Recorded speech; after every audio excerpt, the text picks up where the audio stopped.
Vote चोर, vote चोर, vote चोर, वोट चोर, वोट चोर, अरे हिम्मत वोट है। चोर। वोट चोरी, वोट चोरी, वोट चोरी। राहुल गांधी के पास कोई और बहाना नहीं है सिवाय वोट चोरी के। अब मैं बताता हूँ वोट चोरी होती क्या है। 1952 के पहले आम चुनावों में डॉक्टर बी.आर. अम्बेडकर के खिलाफ चुनाव के दौरान धांधली के आरोप लगे थे जवाहरलाल नेहरू के ऊपर, जिसमें कथित तौर पर माप पत्रों को नष्ट करने और वोटों को रद्द करने की घटनाएं भी शामिल थीं। इसे कहते हैं वोट चोरी। 1971 के लोकसभा चुनाव में इंदिरा गांधी पर अपने प्रतिद्वंदी राजनारायण के खिलाफ सरकारी मशीनगिरी के दुरुपयोग में चुनावी वोटों को चोरी का आरोप लगा था। इसे कहते हैं वोट चोरी। इलाहाबाद उच्च न्यायालय में 12 जून 1975 को फैसला सुनाया कि इंदिरा गांधी चुनावी धांधले की दोषी पाई गई है। अदालत ने उनके चुनाव को शून्य घोषित कर दिया और उन्हें 6 साल के लिए कोई भी निर्वाचित पद संभालने से रोक दिया।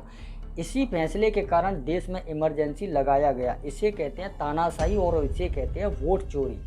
1980 के दशक में अमेठी लोकसभा क्षेत्र में बूथ कैप्चरिंग की घटना सामने आई, जिसके कारण कुछ मतदान केंद्रों पर फिर से मतदान रीपोलिंग कराना पड़ा। उस समय राजीव गांधी की सरकार थी। इसे कहते हैं वोट चोरी। 1980 में सोनिया गांधी की इंडियन सिटीजनशिप आने से 3 साल पहले उनका नाम वोटर लिस्ट में था। उन्होंने वोट भी डाला।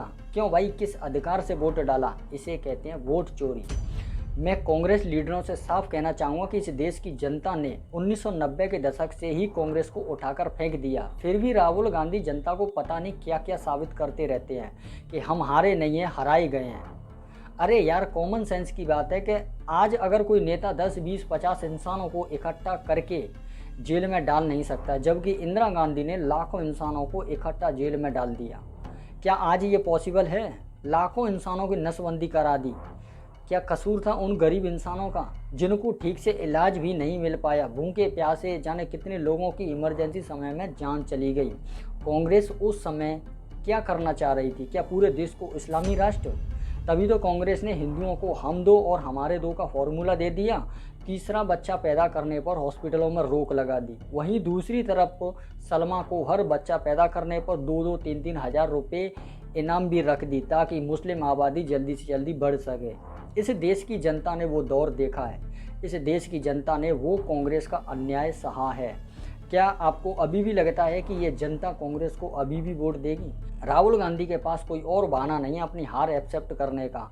बस भोली भाली जनता को बरगलाते रहते हैं कि हमारे साथ धोखा हुआ है, हमारी सरकार चोरी हुई है, वोट चोरी, वोट चोरी, वोट चोरी।